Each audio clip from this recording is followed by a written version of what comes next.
me call Manso na yekodi dwuma bi ewo ho atwema Kwama district, yes, assembly na nhwehwemu bi aba abusia sema meken eyare hosem miraho enano pay miraho ni nyina ne se asa asema ye kano o kano na ye west ade na wo kana na onim se ebejai no na ese ye west edi kan oba Facebook ama mini kan kire wo amania mansofo miami kromufo mansofo ekomu debiara da me pesa wo tenkran ana wo ti kumase ana wo ti baabi a okwan no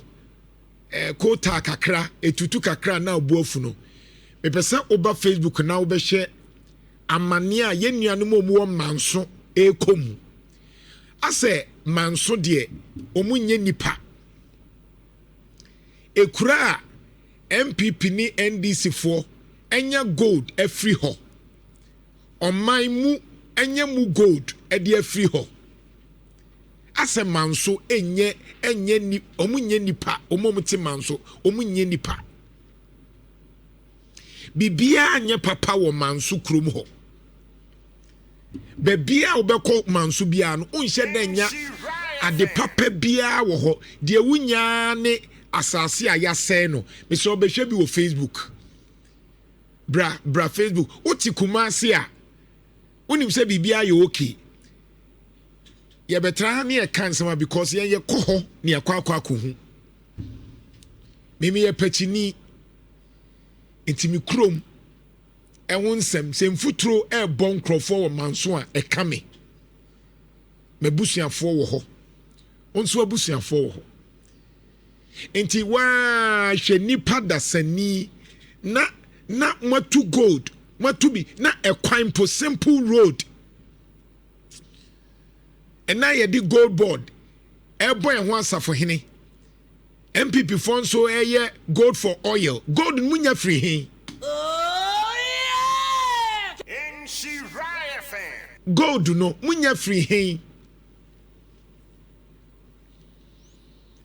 na nipa dasani efa we mansa fa road na nkasa tutuso fa road na eyema reho na ba ko bia me hu ye kra wo se enkra pon school behwe bi bo de behwe bra Facebook na behwe bi YouTube nso benya e live e wo YouTube enkofo koko emfuturo asɛn no ena enkra eko school enkra no eko school wa pon onam mfuturo ni ma na odi kofie enti okofie a mfuturo born na busua opon school nso a obednante hwede student bi akraketwa onante afri babia okọ school no akofie emu mfuturo enti mu amomote was members of parliament a mansofo atoa ma MPP atoa ma MPP atoa ma omonto ma NDC da kofo baaso wona emfon se NDC for de homonto ma NDC kofo baaso in fact JJ time moto ma MPP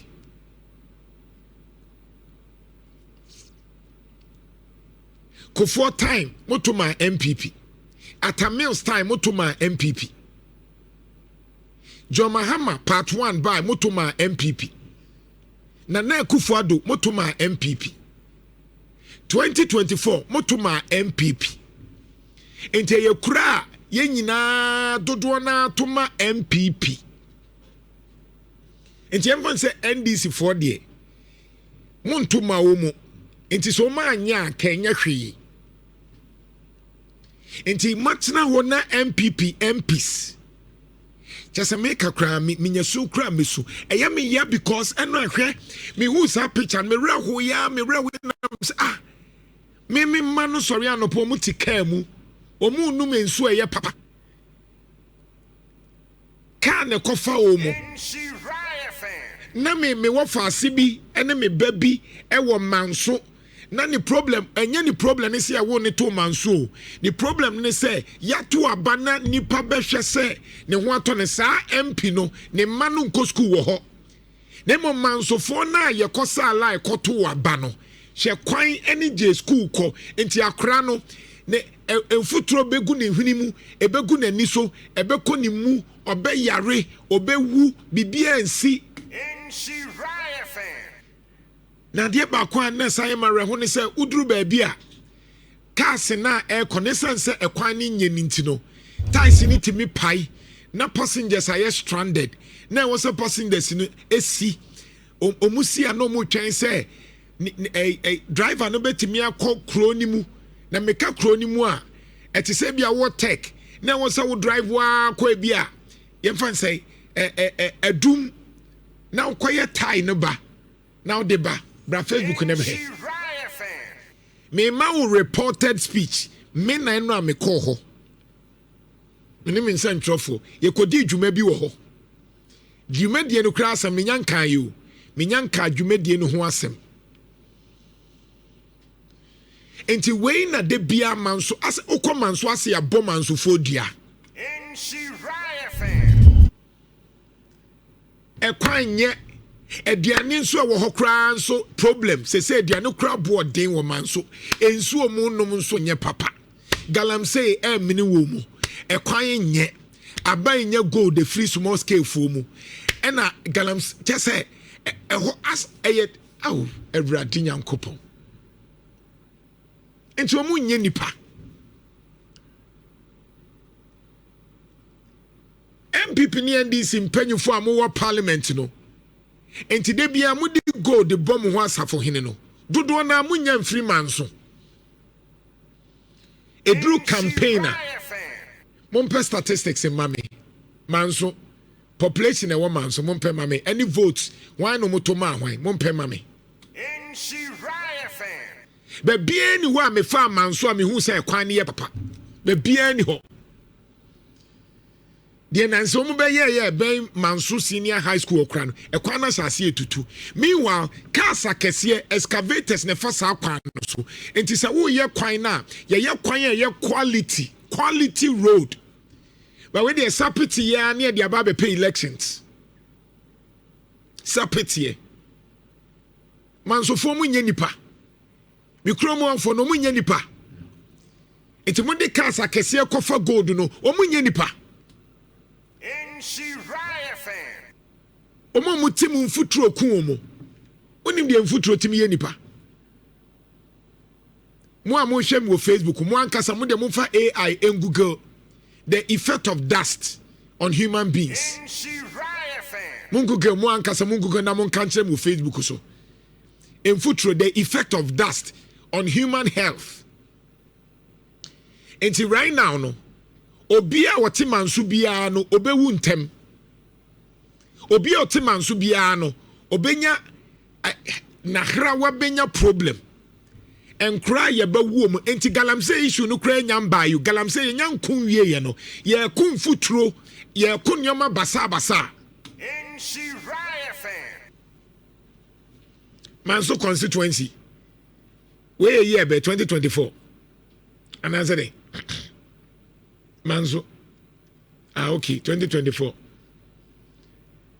Famiko 2020 2012 2009 sanyo manyoma no fama me we Mahamadu Bawumia MPP 26 omanya ade mpo no kra no this year Manso nkwanta 26,230 and NDC nya 9,287 Manso Famiko echiri nehwe Famiko echiri mami mi hu de wa mi sinka maboto tira mi hu de wa mi se asema ye mre ena me da ho nyina mi ntimi na papa mi se na we de die ni ntimi mi sorry anopa ma me da ya me koda kama sebi wa wutie mu ofie sebi e anopa de ode flash say wo kochia na de all day flash water closet no ensuo no kra ene etichen ye nuanum omu manso because we nyanso papa nom asene manso across na ebienya eastern region America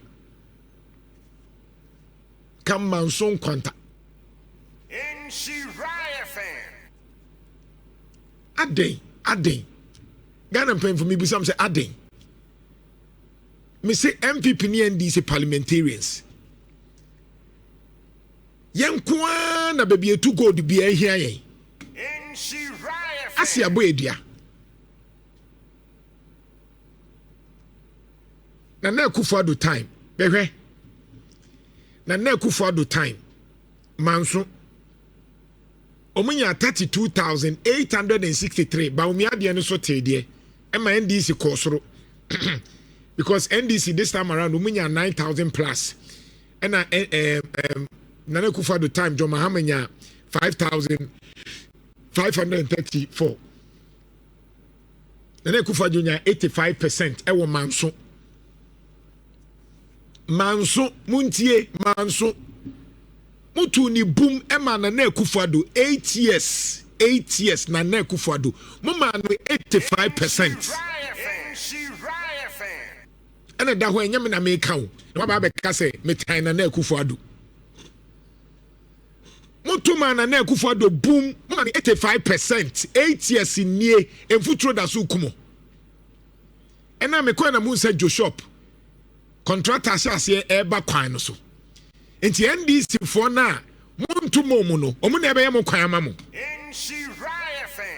NDC for na muntu ma omu da emomu wi ni ye no omu na ebe ye sa kwan no ama omu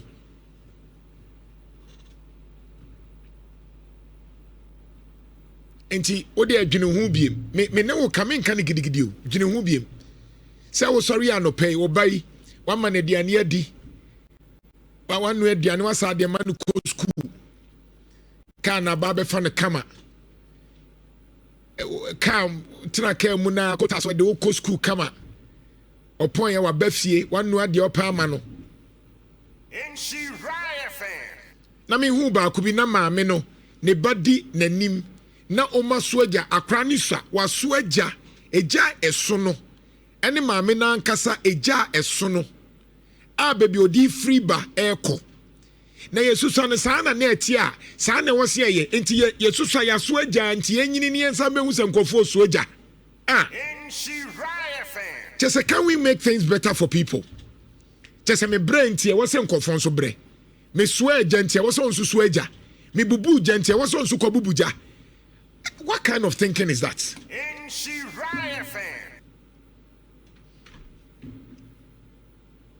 akra we de ne na na mareho but on hu de ekoso na ni de na ni age akra na ni age manso na ni age areho we ye Ghana ni na wodwini ni panwa areho sa nyoma we entimi metena ha na me kasa minim de ekoso nyina o be betena ha minim se galamse ye fight na se ye fight minim because anye bia no many wo bia when it comes to galamsey issues apart from in futuro na eku mu no